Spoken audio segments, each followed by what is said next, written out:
You are not where you're supposed to be because of you. It's all you. You tell yourself lies, reasons. I'm too tired. I need to rest. I'm too hungry. I'm too full. Something else is more important. I don't have time. Lies, lies, lies, lies. Ask yourself, what remarkably stupid things am I doing on a regular basis to absolutely screw up my life? What would happen if you just stopped wasting the opportunities that are in front of you? Because you're not everything you could be, and you know it. If you keep thinking the same thoughts, keep demonstrating the same behaviors, keep living by the same feelings and emotions, your personal reality is going to stay exactly the same. But if you have new thoughts that lead to new choices, that demonstrate new actions, that create new experiences, that cause you to feel differently, you will begin to walk into a new future. I need you to confront you because you're the one holding you up. I need you to look in the mirror and tell you, you are not going to do me like this no more. You're not going to continue to sabotage me. You're not going to keep procrastinating. You're not. You know you should be further in life, but you keep letting you slide. Hold you accountable and don't let you off the hook. If for 10 years, if you didn't avoid doing what you knew you needed to do, what would you be like? You'd be 10 times more efficient, 20 times more efficient.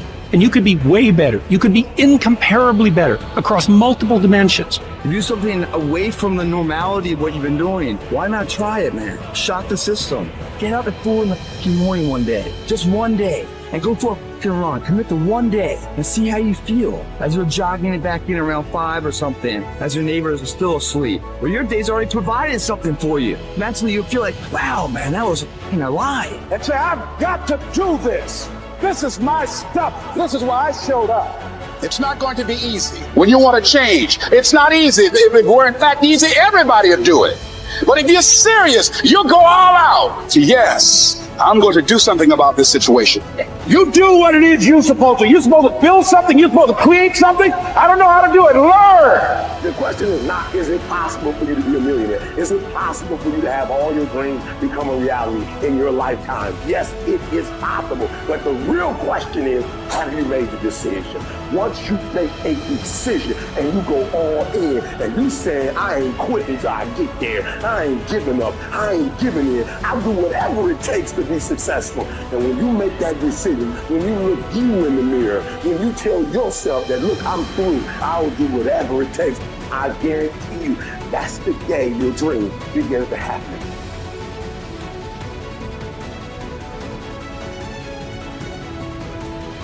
So then, when you have a purpose or a vision or a mission or an intent that's bigger than you, it means it signifies something that's ongoing. You could have a purpose to go east, and there's never an end to east. You could have a purpose to be healthy. There's always more health to have. You could have a purpose to be wealthy. There's never an end to wealth. You could have a purpose for knowledge, and there's never an end to knowledge. It signifies a direction. My purpose is to transform individuals in order to transform a culture. And I'm clear on that purpose, and it gets me up in the morning every single day. So then, how do you bring a vision from the world of possibility into the world of reality? From thought all the way down into matter. From what we say in quantum physics, from the wave of possibilities all the way down into the particle. From the immaterial, something that doesn't exist yet, into the material. From the world beyond the senses to the world of the senses. How do we do that? Well, it requires then setting up goals in alignment with your purpose. So let's just say you have a purpose to go in a certain direction. Your purpose signifies a direction, but your goals should always be in alignment with your purpose. And people who have goals in alignment with their purpose, their goals are a natural side effect of them being on purpose. So then what about getting healthy? You may say, okay, I want to lower my heart rate. That's one of my goals. I want to lose, 10 kilos. I want to have more energy. I want to wear a new wardrobe and have a new relationship. This is the short-term goal at the beginning, and the long-term goal is at the end. And as long as you keep making the same choices, demonstrating the same behaviors, reproducing the same experiences, feeling the same way, you'll arrive at all of those goals. What about becoming abundant? You may say you want to be wealthy, and to me it doesn't matter.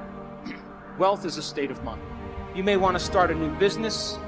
Once you start that new business, you may want to hire 2 new staff employees in 6 months. Then you may say you want to buy a company vehicle. And of course, then the next one is buy a new house. And then ultimately what?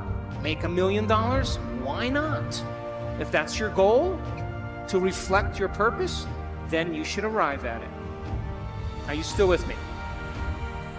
How about learning knowledge? Is there ever an end to knowledge? You may want to get an associate's degree. And then you may want to get a bachelor's degree. And then you may want to get a master's degree. You may want to get a doctorate degree. And then you may want to finally do research. But all of those things are alignment with your purpose, is it not?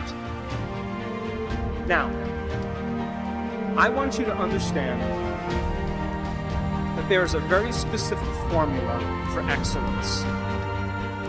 And the formula requires a person who has a clear purpose.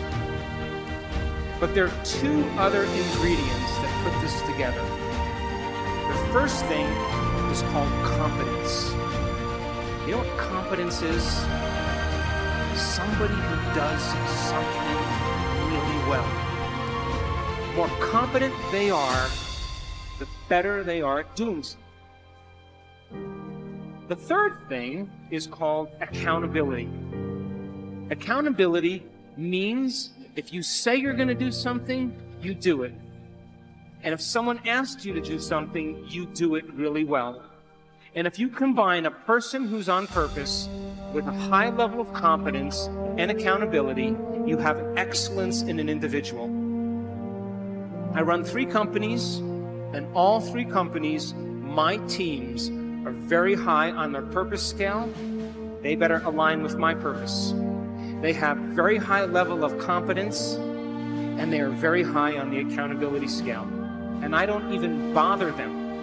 I never even manage them. Because if they're not competent, accountable, and on purpose, they're going to stand out with the rest of the culture, and other people are going to be doing their job, and they are not going to keep up.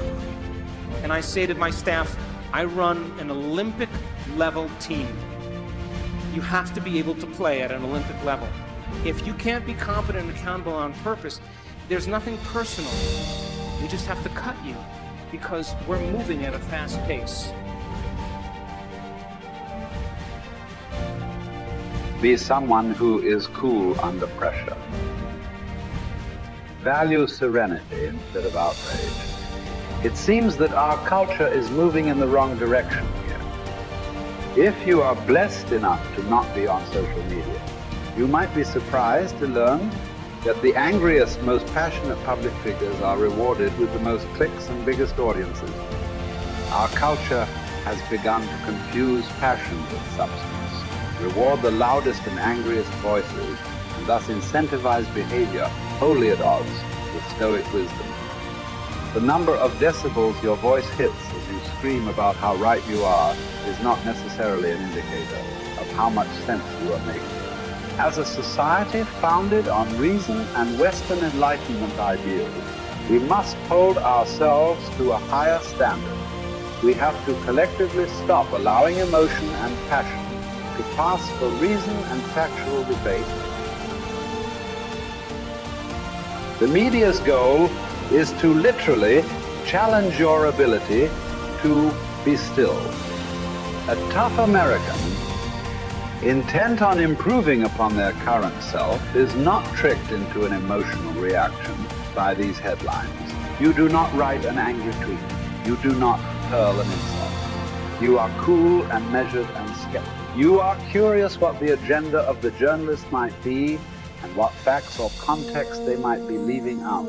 You seek out a different story on the same topic from an opposing view, and you find out that many of the claims made in the original story were convincingly debunked. And just like that, you are a Zen master of stillness and stoicism. I will not quit in the face of danger or pain or self-doubt. I will not justify the easier path before me. I decide that all my actions, not just some matter. Every small task is a contribution toward a higher purpose. Every day is undertaken with a sense of duty to be better than I was yesterday, even in the smallest of ways. I seek out hardship. I do not run from pain, but embrace it, because I derive strength from my suffering. I confront the inevitable trials of life with a smile. I plan to keep my head to be still when chaos overwhelms. I will tell the story of my failures and hardships as a victor, not a victim. I will be grateful. Millions who have gone before me have suffered too much, fought too hard, and been blessed with far too little. For me to squander this life, so I won't. My purpose will be to uphold and protect the spirit of our great republic, knowing that the values we hold dear can be preserved only by a strong people. I will do my part. I will live with fortitude.